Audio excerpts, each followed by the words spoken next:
കപട ബ്രഹ്മചാരി. എന്റെ ജീവിതം നശിപ്പിച്ചിട്ട് അതിന്റെ പ്രതിഫലവും വാങ്ങിയല്ലേ നീ?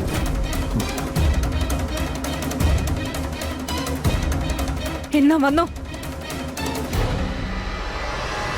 എന്നെ മൊത്തം നശിപ്പിച്ചോ. നീ എന്തായി ചെയ്യുന്നത്? എന്തൊരു അഭിനയോ! എന്നെ ദുഷ്ടലാക്കോട് കൂടി നോക്കാം, പക്ഷെ എന്റെ കണ്ണിൽ നോക്കാനുള്ള കഴിവില്ല. ഒരു പെണ്ണിന്റെ സിന്ദൂര രേഖയിൽ ബലമായി സിന്ദൂരം തൊട്ടിട്ട് അവളെ ബലമായ അഗ്നി പ്രദക്ഷിണം ചെയ്യിപ്പിച്ചിട്ട് ഇനിയിപ്പോ അവളുടെ കൂടെ ആദ്യ രാത്രി ആഘോഷിക്കുന്നതിൽ നിന്ന് മാറി നിൽക്കുന്ന എന്തിനാ? ആദ്യം നിന്റെ മുഖത്ത് നിന്ന് ഈ കപട ബ്രഹ്മചാരിയുടെ മുഖം മൂടി ഒന്ന് മാറ്റി വെക്ക്. എന്നിട്ട് എന്ത് വേണമെങ്കിലും ആയിക്കോ. ഈശ പ്ലീസ്, ദയവായി നിന്റെ സാരി എടുത്തൊന്ന് ഉടുക്ക് പ്ലീസ്. ഓ, മുഖംമൂടിയുടെ പുറകില് വേറെയും മുഖംമൂടി ഉണ്ടല്ലേ? എന്റെ അച്ഛൻ എന്റെ വിശ്വാസത്തിനെയാ വെല്ലുവിളിച്ചത്. എന്റെ അച്ഛൻ എന്റെ സന്തോഷത്തെ, സ്വപ്നങ്ങളെയും എന്റെ വ്യക്തിത്വത്തെ തകർത്തത്. നിന്റെ ജീവിതത്തിൽ ദുരിതം നിറഞ്ഞൊരു വിധിയാണ് ഞാൻ തരാൻ പോകുന്നത്.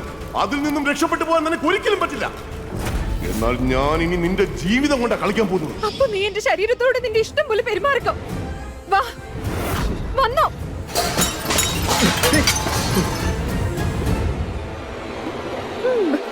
പതുക്കെ. അപ്പോ നമ്മുടെയൊക്കെ സൂര്യൻ അസ്തമിച്ചു, ബ്രഹ്മചര്യ വ്രതം അവസാനിച്ചു. പിന്നെ യക്ഷിയും കാണാനത്ര മോശക്കാരിയൊന്നുമല്ലല്ലോ. കേട്ടിട്ടില്ലേ, അപ്സരസുകളുടെ മുന്നിൽ വലിയ വലിയ മഹർഷിമാർക്ക് പിടിച്ചു നിൽക്കാൻ പറ്റിയിട്ടില്ല.